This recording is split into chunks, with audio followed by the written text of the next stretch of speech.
Hi, I'm Cynthia for Artbeads Cafe, and today I have with me Yvette, who is our VP of Customer Service. Hi, Yvette. Hi there. And you are here for a very special reason. I am.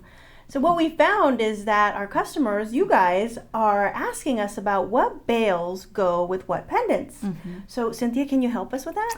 I'm going to try. Okay. That works. So a lot of pendants, they are a little difficult with the Swarovski pendants because they have different thickness. Okay. So this is why sometimes it's tricky to find the right bale. So I'm going to show you different examples. And so for example, when you have a big heart like that, and the heart is pretty thick, so you kind of wonder what kind of bale goes with it. So you want to choose something that have a big opening like that. Okay. And you want to make sure that you have some good size prongs here because it has to go inside of the crystal. Okay. So something like that, you see it's very small, there is no way that's going to fit, right? So you want something that is big enough. This one, I don't think also it will fit because even if I if I make it bigger, the thickness of the heart is way too big. So you really want something that has a very wide opening. Okay. The other thing that you need to know about bales, you need to figure out about the style. Do you want something ornated or do you want something very simple? Okay. With a heart, it's really cute if you have a flower, right? But then for this one, for example, it's a shell. Of course, you're not going to put a flower in there. And you don't want to put something that is too big. So I'm taking this heart here and I have, and let's say, for example, this is a leaf that I have. And it will fit perfectly, but look at how it's really big on my crystal. And I'm not sure that I really want this kind of design, and it goes right in the middle of the shell. So I'm gonna go with a bale that is very more simple, and I really like the one that I choose here because it kind of have some, kind of remind me of the sand on the beach, right? So this is very simple, this is really nice, and it goes with everything. One bale that I find is very easy to use is this type of bale. It's a small one, it's pretty elegant, has a big opening, and it goes with so many of pendant. I really love this one. Even though it's so small. Yes, yes, it is. Because you can open very easily, so you can do with your fingers, and some of them, they're a little harder, so you use your chain nose pliers and you try to open, but always be very careful, you don't want to break it. Like, yes, like this one, when you open, let's try with the chain nose plier.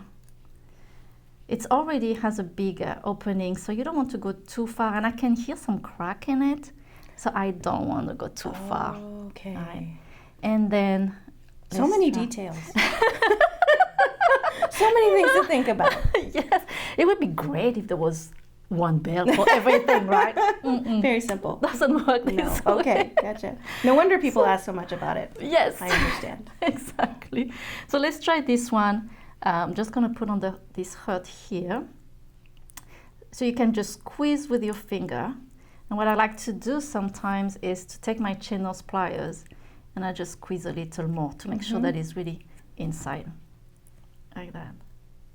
I love those bales also because here you have a big opening. Oh, yeah. So you can do multi-strand if you want. I'm picturing big crystals and being able to fit through that. Exactly. So you have to think about a lot of things, as you say, like your design. And I love this one too. So in this one, it takes over like a third of the crystal, but that's great. It's so I think pretty. It's so beautiful. It almost looks like a bead cap. Yeah, that's true. That's really true. Pretty. It's really pretty. So now let's think you cannot find any bales because you have a pendant that is so big and you need to know what can I do with that. Okay. I have this big crystal. This is my personal collection. Oh my goodness. This is a really big crystal. Couldn't find any bale, so I created my own bale. And I did it with all those crystals. So you just wrap, right, several times, and then I just crimp it. I don't even know where I put the crimp in there. You see, you cannot even see. And you just crimp it in the back. Oh, it's right here. My So you gosh. bring, you have your crimp and you bring the two wire in the opposite way, and you just mash the crimp, and that's it. So this is a great way That's to huge. do. Beautiful, beautiful, but big.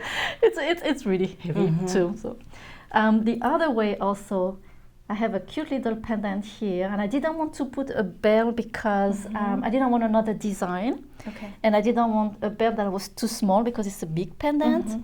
So the same, I use some seed beads here, So and I pretty. just crimp. And then you can use a chain. And it So- changes the feel of the whole piece Isn't it? to have a different kind of bail. I wouldn't have thought that that little element would change Yes, entirely exactly. the feel of the piece. Exactly, and this chain is very soft. You want to make sure that your chain is not like diamond cut that can be too rough on your crystal because it can damage your crystal. This is a very soft chain. Here, this is a bead, right? So what I did is I that's took this filigree, and it's a link, and I just glue it. I mean, lot of glue. This is I use the 2-part epoxy 5. So I have a little tip for this one. What I like with the 2-part epoxy 5 is when you mix it, you want to mix it and wait a little that it's not too liquid, but it's kind of becoming like a paste. Okay.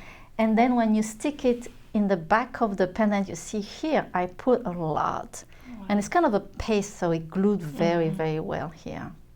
That's beautiful. I love What a making unique things like idea. that. Yeah, you can use any type of findings and you make it your own bell. Like I do a lot of embroidery, the same. This is a little finding that I used as a bell. And this one here, I love this big filigree here. And again, I just glue and sew it on my pendant. That's So beautiful. becoming. Thank you. So creative. I love it.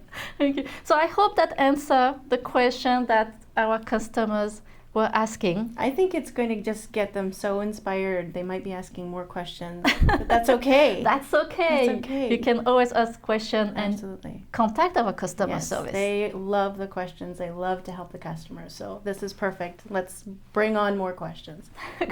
But thank you, Yvette, for joining us today. Thank you for having me. So happy to have you here. Thank you. And thank you so much for joining us today at Artbeads Cafe. And make sure to subscribe to our email newsletter to get our great promotion and new ideas. So thank you. Merci. À bientôt.